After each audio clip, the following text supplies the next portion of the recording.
There is nothing wrong with your internet. Do not attempt to adjust your settings. We are controlling the podcast. We control the squealing and the screams. We can make your heart flutter, your eyes blur from tears, or sharpen your mind to crystal clarity. For the next hour, sit back. We are in control of what you hear. We repeat, there is nothing wrong with your settings. You are about to experience the awe and mystery known as the female mind. You are now entering the Fangirl Zone.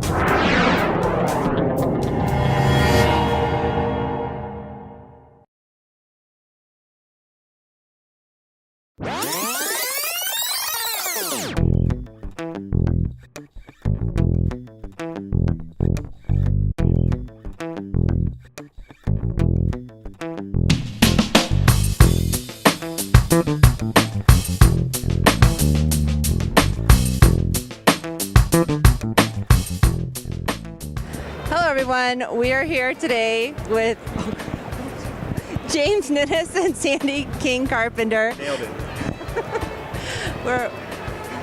Keep going. You're on a roll. Don't edit this either. We're doing great. We're at C2E2. We're going to talk a little bit about their comic books. Okay, why did you get involved with the Carpenters? Well, I thought John could use some help with my name.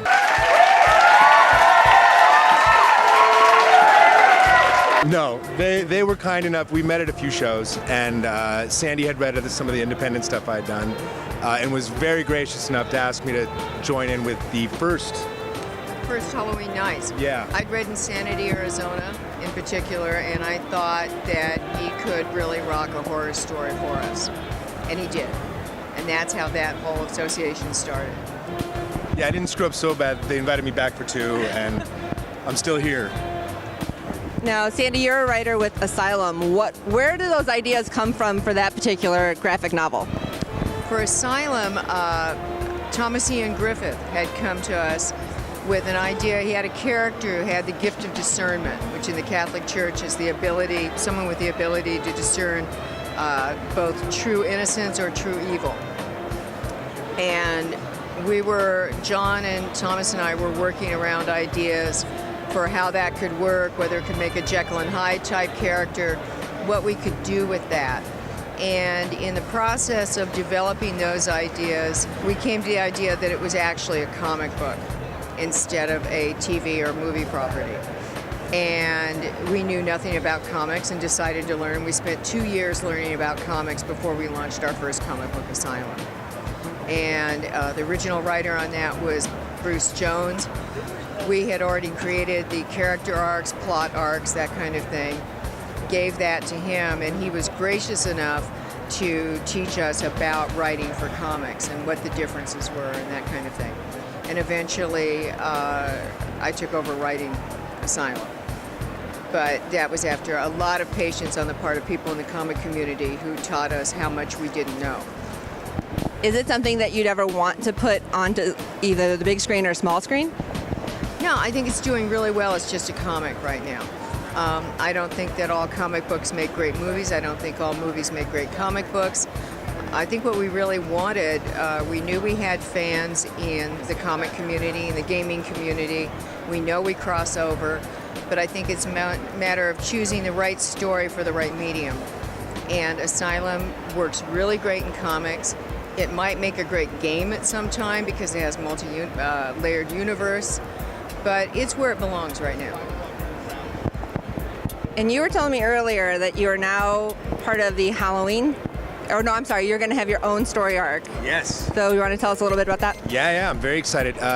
Sandy and John are launching John Carpenter's Tales of Science Fiction. So the way that works, it's kind of a branded series. It starts in July, and it's miniseries next to miniseries next to miniseries. So issue 1 will be Vault number 1.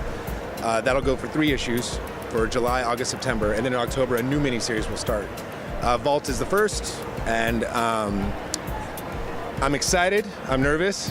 I'm hopeful. It has to do with a crew that finds a spaceship near the moon, obviously alien, but everything's written in English. So they've got to figure out where it comes from, what used to be on it, what's on it now. And since it's horror, everything's fine. There's rainbows and puppies, and everyone's happy at the end. So it's perfect. Okay, for both of you, actually, is there any one thing that you've kind of been cooking up that you're like super excited you're actually putting out without, of course, giving away any spoilers? I think tales of science fiction. That's what we've been cooking up and working on, and that's what is really exciting to do because of the format of it being a monthly comic book, but that we'll change it up every couple of months for the readers. Yeah, and it's one of those stories where I can't describe it too much, or it ruins some of the plot. So I'm actually just excited for people to be able to read it and then to talk about it with them, because I have to be so vague and boring about it right now that I'm hoping people can get it and then they'll get excited about it with me and actually, dig into it. So that's my enthusiasm now as well.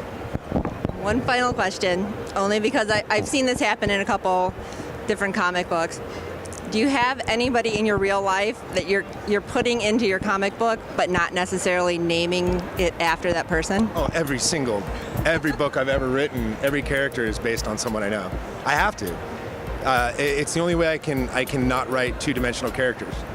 A lot of times I bring people in my life and I put them into characters' flaws and values and everything, and it keeps them real, multi-dimensioned. I try to avoid ever just flat caricatures and archetypes whenever I can. So thankfully I have a very colorful and diverse group of friends that allows me to cherry pick different parts and pieces. Oh, I put my neighbor Lee Walensky into the last Halloween Nights as Crazy Mrs. Walensky. And You went by name too.